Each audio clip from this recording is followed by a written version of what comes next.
Thank you so much for that. Akanksha family and Akanksha supporters, it is good to be here with you this evening. I am admittedly a little bit jet lagged right now, and I'm also losing part of my voice right now. But I'm also incredibly energized as I look out at this group of people. And I'm energized because I know that I'm looking out at a group of people that care very deeply about classrooms and about schools. And so it's so good to be here with you this evening. You see, my journey started about 17 years ago in a hot, crowded classroom in Washington, D.C. And I taught in one of the most violent and poorest neighborhoods in D.C. And I will never forget my first day in that classroom. I'm sitting there and I'm standing in front of 35 eighth grade boys, and they're talking and they are not listening to a word I say. And I look back to the back of the room, and there are these two kids at the very back, and they're actually rolling dice on my floor. And they have this radio with them. This was about 17 years ago when radio still existed. And I stand up straight, and I straighten up my tie. You see, I was told that actually wearing a suit would help people take me seriously. And I firmly say, well, I need you to please sit down. And they look up, and they ignore me. And so I dig deep into the tools that I was given through Institute, and I get my voice firmer, and I get my voice deeper, and I say again, I need you to please sit down. And they look up at me, and they ignore me. And so one last time, I decide to get even deeper and get even firmer, and I say, I need you to please sit down. And this one kid, he's about 6'4", and I'm 5'9", in case you're wondering. And he gets into this American football position. And he comes charging directly at me. And so luckily, at 21 years old, my reflexes were pretty quick. So that was my first day of school. You see, those first years in my classroom, they were tough. They were probably the toughest thing that I've done in the 17 years since. But they changed my life. You see, they taught me that education holds real power. It holds the power to be able to change lives. And it holds the power to be able to shift who people can become. So shortly after that experience, I actually jumped on a plane. I flew to India to discover a problem that was so much tougher, exponentially tougher than anything I had ever seen in the United States. And so to help you actually envision that, I'm going to ask you all to please stand up.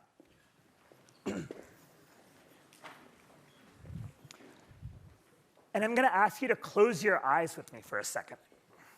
Yes, actually close your eyes. And I want you to imagine that this room is the 320 million kids that live in India today. You are the 320 million kids that are under the age of 18. And I want you to think about what it means to be a young child in India today.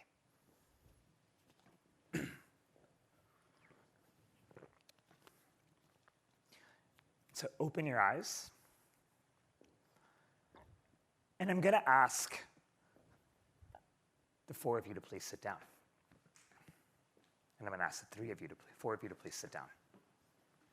And I'm going to ask the four of you to please sit down. So what just happened to the people that sat down? Well, that's the 4% of Indian children in today, 2023, that will actually never step foot inside of a classroom. 4% of 320 million kids that will never step foot inside of a classroom. And so now I'm going to ask everybody here to please sit down. I want people to look around. And I'm going to ask everybody from my right hand on down to please sit down. And I'm going to ask everybody from my right hand on down to please sit down. Take a look at the room, folks, for those of you that are still standing. You see, that's the 53% of kids that by the time they get to grade 5 can't even read a grade 2 text. And for those of you that are sitting, well, I want you to be able to basically really ask yourself, what would it be like to be in a grade 5 classroom and you can't read a text that is 3 years behind where you should be? Because you see, for those of us that are sitting down, Well, you represent the 50% of 320 million kids that social scientists now call experience learning poverty, which basically means that they are so far behind that they can't comprehend what is happening inside of a classroom. And they will probably not be able to comprehend what is happening inside of a classroom for years to come. And now I'm going to ask everybody from my right hand on over to please sit down.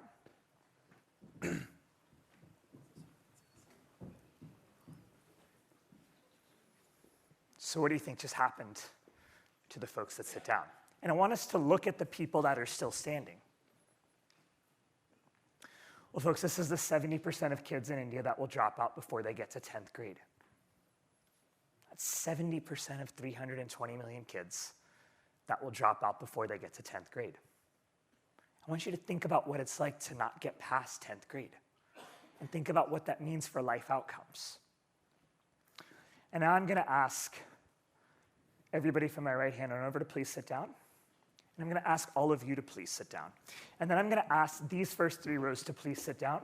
And then I'm going to ask the 2 rows on top of that to please sit down. And then I'm going to ask the row on top of that to please sit down. Take a look around. So what's up with the people that are still standing? Well, folks, those are the 3% of Indians that come from a low-income background that will actually make it to and through college. You're talking about 97% of kids from low-income backgrounds that will never step foot into a college. Folks, we have a problem in India that we should all be outraged about. You can all please sit down. We have a problem that we should all feel outraged about. And unfortunately, it's not the only problem. You see, because the 1.7 million schools that are in India that were entrusted to fix this very issue, well, they're going obsolete. And what do I mean when I say that? Well, back in 1963, Gallup, the organizational survey, well, they developed a survey that basically was used across the world. And they asked employers one question that would become a perennial question. What are the top 3 skills that graduates should have when they enter the workforce? It's a question we've probably all seen in newspapers across the country. Back in 1963, guess what employers said 60 years ago? Well, they said 1, reading of nonfiction text. They said 2, writing with a focus on penmanship. And 3 is they said computational arithmetic. Can I do basic division? Can I do basic arithmetic? That was 60 years ago. That was the world that we lived in back in 1963. So fast forward to 2022. 60 years later, guess what employers said?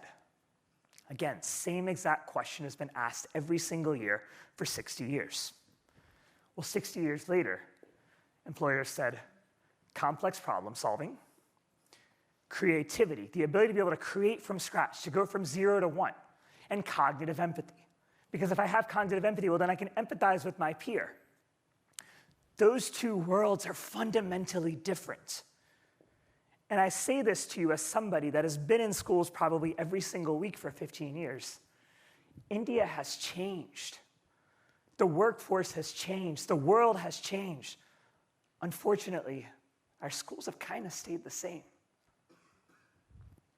Our schools are preparing kids for an India that existed back in 1963. So here's the thing. When we look at these 2 issues, very few people would actually tell you that these are not issues that we should be solving. But the problem is very few people actually know how to solve those issues. So here are the 3 biggest questions I think we need to be asking ourselves. One is, well, what will it take for India to leapfrog progress? How do we make sure that we don't spend the next 50 years just playing catch up with the rest of the world? And 2 is in the process, well, how do we ensure that our interventions are actually designed to be able to prepare kids for tomorrow's economy, not yesterday's economy? How do we reinvent what education can become? And 3rd is, well, how do we hold the impact on each individual child as sacred? How do we remember that whenever we empower kids with an education that is transformational, well, they can change the world around them? So I'm going to leave you all this evening with 3 stories that I think offer hope, that offer a vision of what this could be. So this is Kairos. It's a school in St. Louis, Missouri, right here in the United States. And the majority of its students actually come from low-income backgrounds. And the layout of this school, when you walk into it, it is actually modeled after a WeWork office space. And so when you walk in, you will see the 500 kids in this school. They're scattered across conference rooms. They're sitting at mini juice shops. They're actually sitting in large open spaces, and you will not find a classroom anywhere you look. And so I sat down with the founder, this guy named Gavin, and I tried to ask him what he was thinking. And he said this. He said, we keep hearing that kids aren't prepared for the workforce, that kids of color are dropping out of college and aren't succeeding once they start working. And when you think about it, you can see why. Because once kids get into college, once kids go into the workforce, well, they, like all of us sitting here, they become in charge of their own schedules. But when you look at what's actually happening in school, well, we're actually controlling every single minute of every single day. And so at Kairos, we've decided to flip it, is what he said. He said, we've decided to actually let kids spend 70% of their time guiding their own schedules. They're working in groups. They're meeting with coaches every week. They're meeting with mentors every week. And the kids that fall behind, well, they have to do extra remediation to be able to catch up.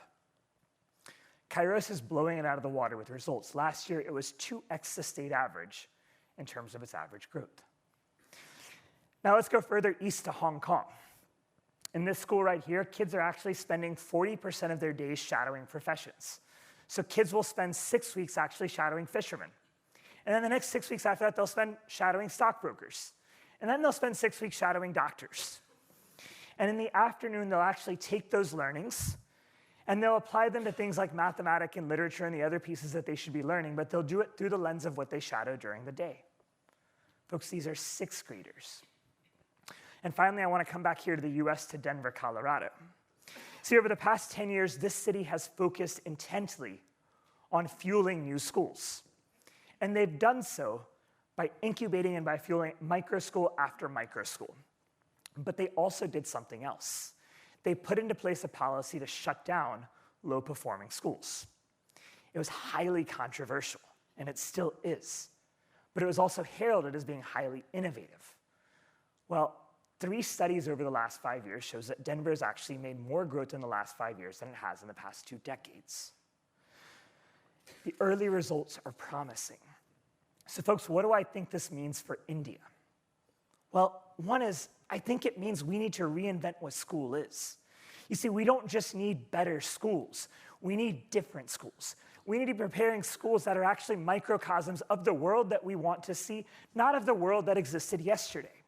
I think it means we need to ask ourselves why our schools, as imprints of a colonial era, were never really designed to lift people out of poverty in the first place. And we need to redesign them so that they become vehicles of economic mobility. And finally, I think it means that we need to be wary of silver bullets. You see, as we all know, silver bullets don't really exist. And yet people that are trying to leapfrog, well, they often chase silver bullets. And so instead, maybe we need to remember that, well, actually, what will help us move fastest is one guiding principle that should bind us all together. Success happens when we keep this simple, when we focus on one child at a time, one school at a time, and one community at a time. Folks, I believe Akanksha has the potential to be a bellwether for the future of India. This is an organization that is very close to my heart. It was the first organization I encountered when I stepped foot into India 15 years ago. It was actually the first set of people that I saw when I stepped into India 15 years ago. It has the infrastructure. It has the vision. It has some of the greatest people that I know. And its audacity over these last 30 years is actually what's inspired me to be able to found the Circle, to build more institutions that are like Akanksha. And my greatest hope, as I leave here this evening, is that this storied institution cultivates and maintains the courage and wisdom to reinvent what education can be, to help India leapfrog, to help India be a bellwether. And my greatest hope is that this audience right here doesn't come in saying we are just supporters, but actually comes in saying we can actually enable India to leapfrog. We can enable Indian children to be able to make more progress than has ever been possible. Thank you all.